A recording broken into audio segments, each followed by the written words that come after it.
प्रवेश करब ताहले मायरा बाबा लीलार नामटा की छिलो गो लीला শুনবো আমরা ইমা ভুলে গেছেন নাম মনে থাকছে না গো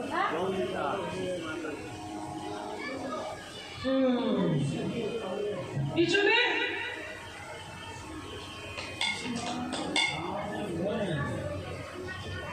মনগুলো কোথায় গেল গো পিসিমার কাষ্ঠের নেতা হলো তো হ্যাঁ এই এতবার করে বলার কারণটা কি জানেন এই কাল আমি আজকে গান সেরে বাড়ি চলে যাব ঠিক আছে এইবারে সকালবেলা হলে মায়েরা ঘাটে গিয়ে বাসন মাজতে মাজতে গল্প করবে আমার দাদারা বাবারা চায়ের দোকানে গিয়ে চা খেতে খেতে গল্প করলে গো কি বলবে আরে ওই যে মুন্নাইটা কি নাম যে বলছে হ্যাঁ সুভদ্রা দাস হ্যাঁ কি নাটার নাম হ্যাঁ কি গান এই হ্যাঁ তাদের মানে মেশিনগুলো ভালো কোম্পানি হবে যদি সনি কোম্পানি হয় স্যামসাং হয় তারা ধরে রাখতে পারবে যাদের কোম্পানি চায় না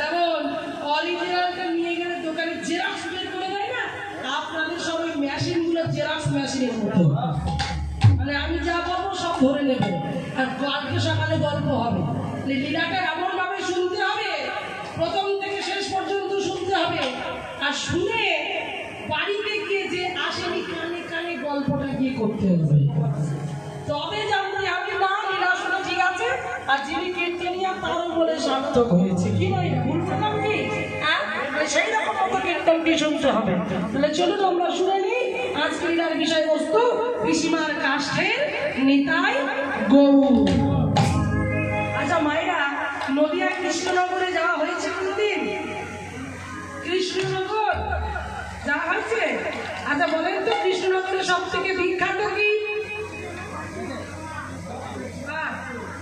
মাটির পুতুল আর খাবার কি খাবার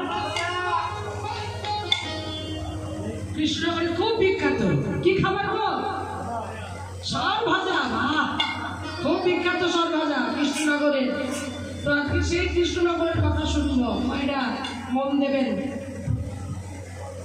কৃষ্ণনগরের যিনি জমিদার বাবু ছিলেন জমিদার গিন্নি এই জমিদার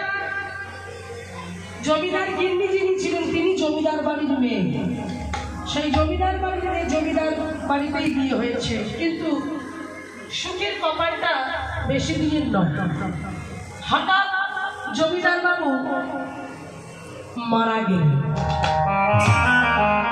মায়ের মন দেবেন কিন্তু হ্যাঁ বিয়ের মধ্যে জমিদার বাবু যখন মারা গেলেন জমিদার গিন্নি একা হয়ে গেলেন জমিদার গিন্নির নামটাও শুনে নিন মায়েরা চন্দ্র শশী দেবী কি নাম বললাম চন্দ্র শশী দেবী। চন্দ্র মানে চাঁদ, শশী মানে কি? হ্যাঁ, চন্দ্র শশী দেবী।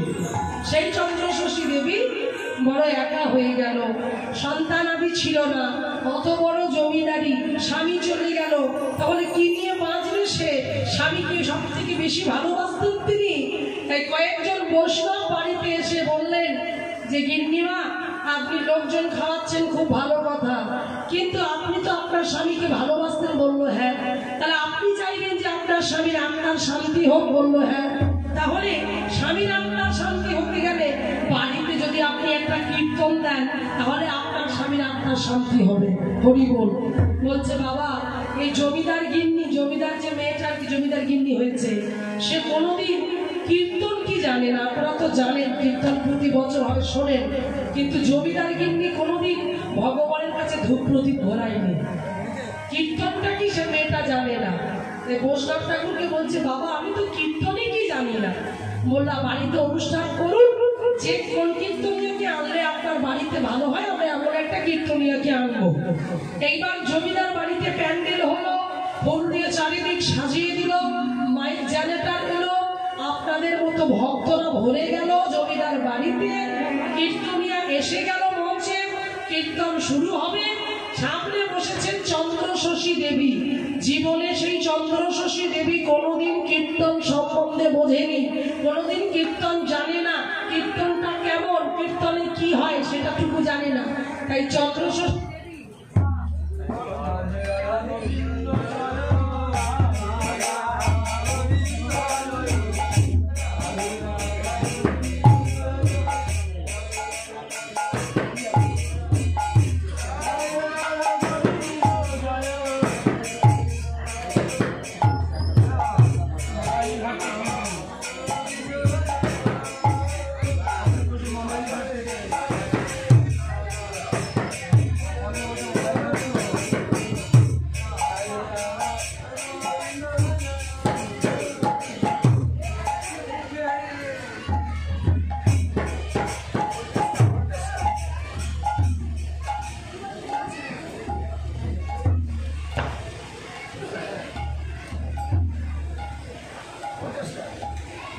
জয় নিতাই, জয় রাধে। একবার উলুধ্বনি, নিতাই গৌর প্রেমানন্দে, একবার হরি বল, হরি বল, হরি বল। বাহ, লীলার মধ্যে আমরা কোথায় ছিলাম? চন্দ্র শশী দেবীর বাড়িতে কীর্তনিয়া এসেছে, চন্দ্র শশী দেবী সামনে বসেছে, বসিবার তিনি কীর্তন শুনবেন। তাই আপনাদের কাছে আমার ছোট্ট অনুরোধ হলো, কিছুক্ষণের জন্য আপনারা ভাবুন যে আপনারা এই গ্রামের ভক্ত নন, কিছুক্ষণের জন্য আপনারা কৃষ্ণনগরের ভক্ত, এই রাজবাদ বা কিছুক্ষণের জন্য কৃষ্ণনগর, এটা সেই কৃষ্ণনগরের ভক্ত আপনারা, আর আমি কৃষ্ণনগরের কীর্তনিয়া। ভাবুন এখানে চন্দ্র শশী দেবী বসে আছে, ক্ষণিকের জন্য, বেশিক্ষণ নয়। তা কীর্তনিয়া চন্দ্র শশী দেবীকে বলছেন, বাবা কোন কীর্তন করবো গো? আমি যেটা করবো, যেটা আপনি বলবেন সেটাই গাইব। চন্দ্র শশী দেবী বলে, বাবা কীর্তন সম্বন্ধটাই তো আমি বুঝি না গো, তোমার যেটা সব থেকে ভালো লাগবে তুমি এমনই একটা কীর্তন গিয়ে শোনাও, যাতে সবার মন ভরে যায়। বললো বেশ তাই হবে। তাই আজকে যে কীর্তনটি শোনাবেন সেটা হলো, ওই যে বলছিলাম রূপের পদ গাইব, রূপেরই গৌরচন্দ্রিকার পদ। মহাপ্রভুর রূপটি কেমন ছিল সেই রূপের কথাটি আজকে গিয়ে শোনাচ্ছেন জমিদার বাড়ির কীর্তনিয়া। আমি সেই কীর্তনিয়া, আপনারা সেই ভক্ত। তাই চলুন কিছুক্ষণের জন্য কৃষ্ণনগরের কীর্তনটি আমরা শ্রবণ করি। হরি বল। একটু উলুধ্বনি, একটু জয়ধ্বনি করে হরি বল, হরি বল।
মনি হয়ে গেল, অপূর্ব সুন্দর হেমন্ত বাহু তুলে আর কীর্তন গাই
কিন্তু আমি ভাবলাম না না না, আমার থেকেও তো আমার গোরা চাঁদ সুন্দর। নিজের অহংকারটা চূর্ণ হলো, আর যেই চূর্ণ হলো আছাড় খেয়ে পড়ল মহাপ্রভুর চরণে। ভেবে দেখো, হ্যাঁ তাই বলছে। হ্যাঁ, আর অঙ্গের কাজটি কেমন কি বলছে? অগসনকু সুবাহে মানে কোন রূপ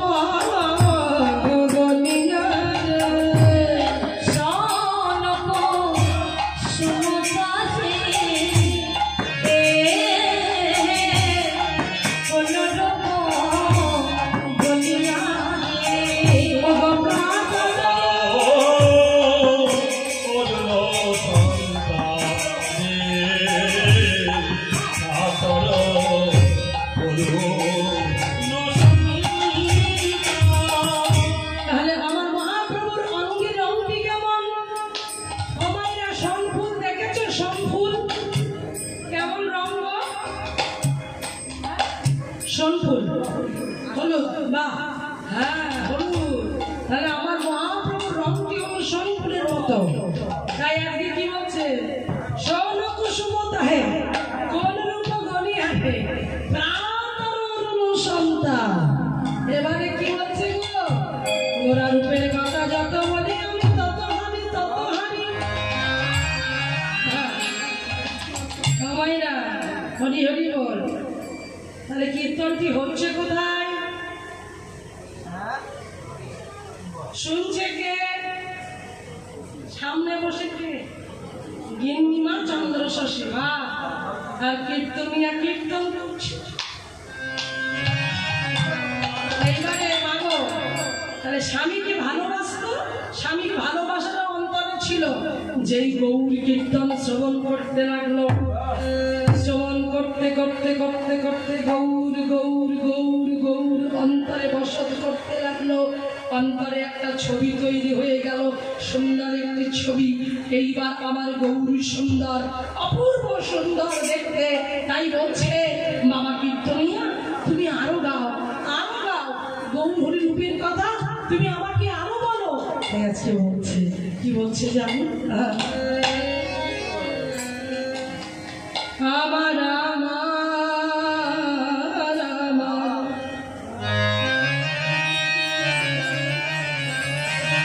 এটা হলো পদকর্তাদের পদ বাবা। এই তালগুলো ওনাদের সৃষ্টি, দুটুকি তাদের একটু অংশ আমি গিয়ে শোনাচ্ছি, একটু মন দিয়ে শুনুন। এই তালটি এই পদাবলীর সঙ্গে যুক্ত করা আছে। তাই চলুন আমরা একটু শ্রবণ করি।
কি বলছে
এইবারে দেখো সেই যে অপূর্ব সুন্দর